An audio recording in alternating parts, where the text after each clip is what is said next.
Hi viewers, welcome to Tamil இலக்கண channel. இன்னைக்கு நம்ம பார்க்க போகிறது டிஎன்பிஎஸ்சி டாப்பிக்கில் ஓமை தொடர் பற்றி நம்ம பார்க்க போகிறோம். இப்போ ஓமை தொடர்னானது ஒரு சொல்லையோ ஒரு சொற்றொடரையோ மற்றொரு செயலோடு ஒப்பிட்டு கூறுதல் தான் ஓமை தொடர். நம்ம ஏற்கனவே பார்த்துருப்போம், தாமரை முகம், தாமரை போன்ற முகம், அதில் அது உருவகப்படுத்தி சொல்கிறது அதே மாதிரி தான் இருக்கும். ஆனால் இதில் சொற்றொடராக கொடுத்துருவாங்க, அதுக்கேற்ற மாதிரி ஓமையை நம்ம இது பண்ணணும். இப்போ ஒரு எடுத்துக்காட்டு உங்களுக்கு சொல்றேன். நானு 4 எடுத்துக்காட்டு எழுதுறேன். நானு முதலை கண்ணீர், கிணற்று தவளை,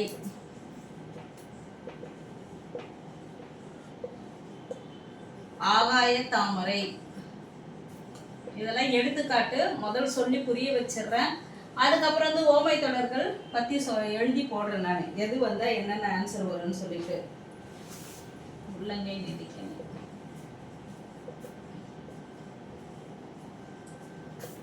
இதை இந்த மாதிரி மேட்ச் அப்லையும் கேட்கலாம், இல்லை 4 ஆப்ஷன் கொடுத்துட்டு அதோட ஆன்சர் என்னன்னு எழுதவும் சொல்லலாம். ஒரு 3-4 கொஸ்டின் தான் வரும்.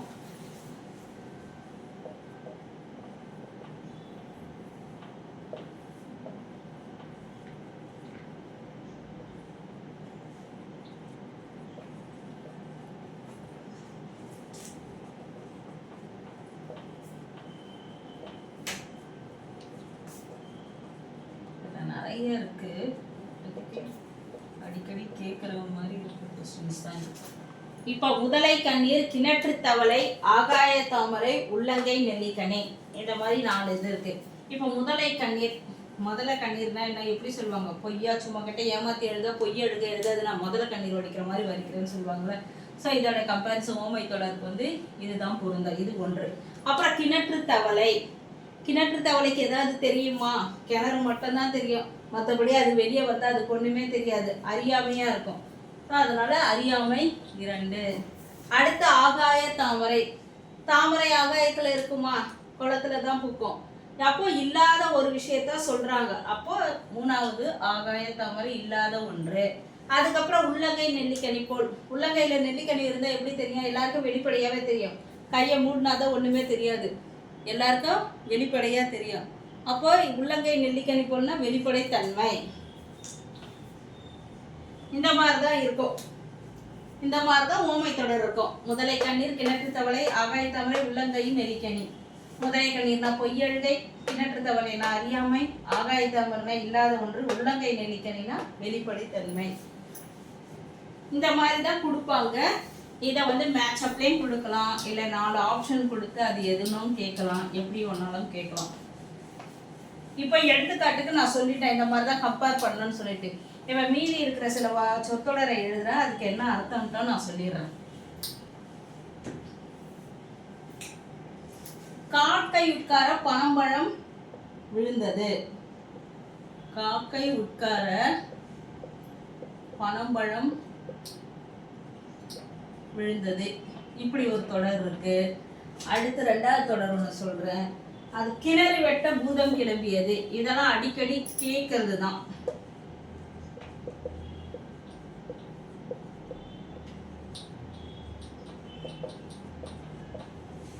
கிணறு வெட்ட பூதம் கிளம்பியது. அதுக்கப்புறம் என்னது? நெல்லி முட்டை கொட்டினார் போல், நெல்லி முட்டை கொட்டினார் போல்.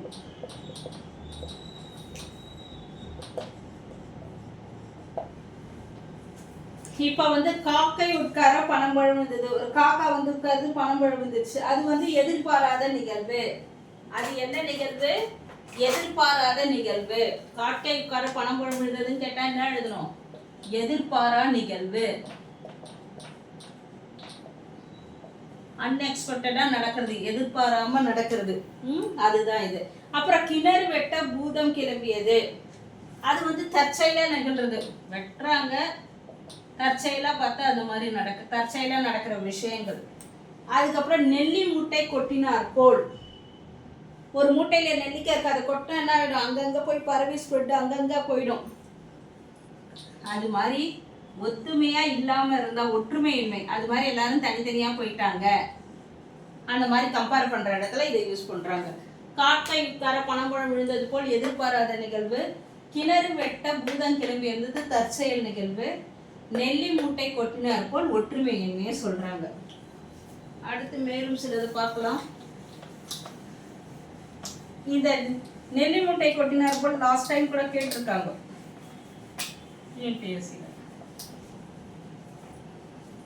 4 ஆப்ஷனும் ஒரே மாதிரி இருக்கிற மாதிரி இருக்கும். ஆன்சர் இது பண்ற மாதிரி யோசிச்சு கரெக்டா எழுதணும். அதே மாதிரி அத்தி பூத்தார் போல், அத்தி பூத்தார் போல்னா அதுவும் அது வாய் வார்த்தையிலே நிறைய பேர் சொல்ல கேட்டிருப்போம். அத்தி பூத்தா போல வந்திருக்கே அப்படிலாம் சொல்லுவாங்க. அது மிகவும் அரிதாக நடப்பது, மிகவும் அரிதாக நடக்கக்கூடிய விஷயத்துக்கு அதை சொல்லுவாங்க. அதுக்கப்புறம் காணல் நீர். காணல் நீர்னா எல்லாருக்கும் தெரியும். இந்த வெயில் டைம்ல தண்ணி இருக்கிற மாதிரியே இருக்காங்க, கிட்ட போய் பார்த்தா அங்க தண்ணியே இருக்காது.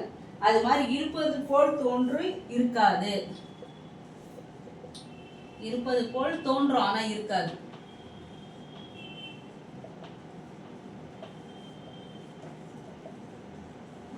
மேலும் சில எடுத்துக்காட்டுகளை பார்க்கலாம்.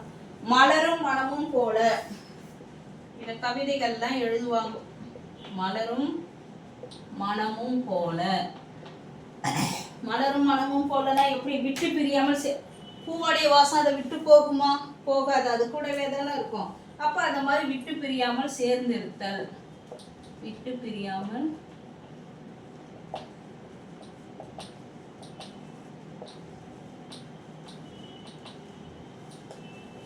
இப்ப அத்தி பூத்தார் போல்னு அது அரிதாக நடக்கின்ற நிகழ்வு, அதுக்கு ஊமை தொடரா இருக்கு. காணல் நீர்னா இருப்பது போல் தோன்றும் இருக்காது. மலரும் மனமும் போலனா விட்டு பிரியாமல் சேர்ந்தே இருத்தல். அதே மாதிரி நகம் சதையும், மலரும் மனமும் தான் விட்டு பிரியாமல் இருத்தல். நகமும் சதையும் போல இருக்கிறோம் அப்படின்னா அதுக்கு விட்டு பிரியாமல் இருத்தல் எழுதக்கூடாது. ஏன்னா நகத்தை நம்ம கட் பண்ணிடுவோம். அதனால அந்த கம்பாரிசன் அதை எழுதக்கூடாது. அந்த ஊமை தொடருக்கு அது மிக நெருக்கமாக, அதுக்குதான் எழுதணும். நகமும் சதையும் போலன்னு கேட்டா என்ன எழுதணும்?